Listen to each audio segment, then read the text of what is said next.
Everybody, Wade here. So, what's the best thing about going to a Mexican restaurant? Yeah, there's plenty of food to choose from, but what's the one thing that we all love? The salsa. Gracias. You want to get that restaurant quality taste at home? Then try out my recipe, and I think you'll really like it. Okay, get one small onion chopped like so, one jalapeno. Now I'm going to tell you, if you use the whole jalapeno, you're going to blow your lips off. So I use about a half of one. You can adjust this as necessary, obviously. So let's get this cut up. Don't hate on me because I still have onion on the knife. It's all going to the same place, like my dad says.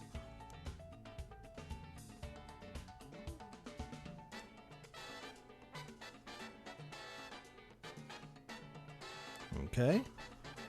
Alright, next you're going to get a bunch of cilantro. Now I don't mean a bunch of cilantro, I mean one bunch.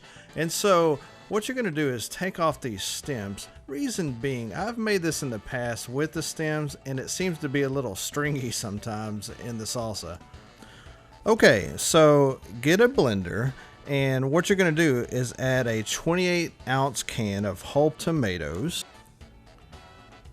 So let's get this open. Okay.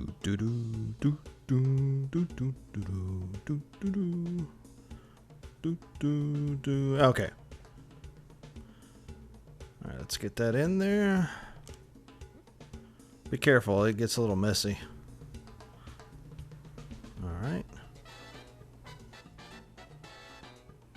Okay. Now we're going to add our jalapeno.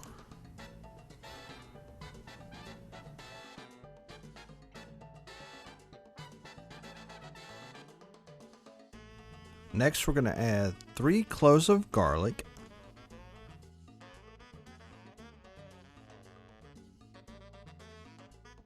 Now we're going to add 3 tablespoons of lime juice.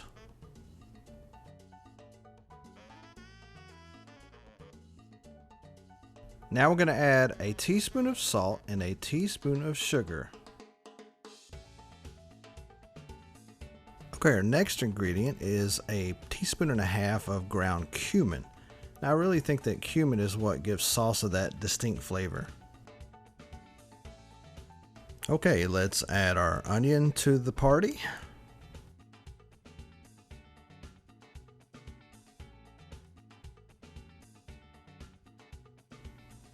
Alright, so our last topper here is our cilantro.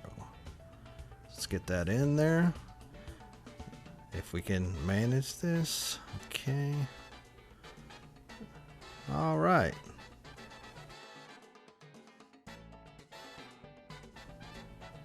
Okay, so get your top on there.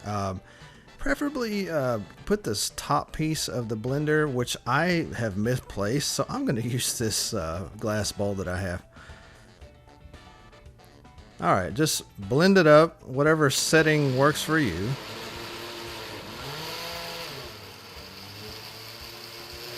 You can see my blender is struggling to get through this.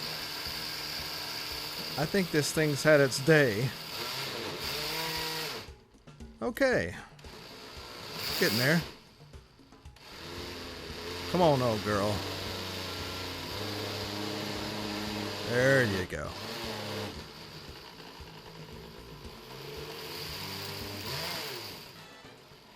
Okay, after you're done chopping your tree down, go ahead and put that salsa right into an airtight container.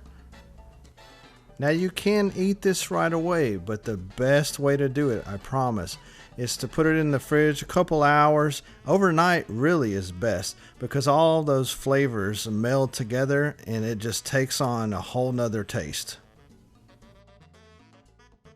If you guys like this video, subscribe and like.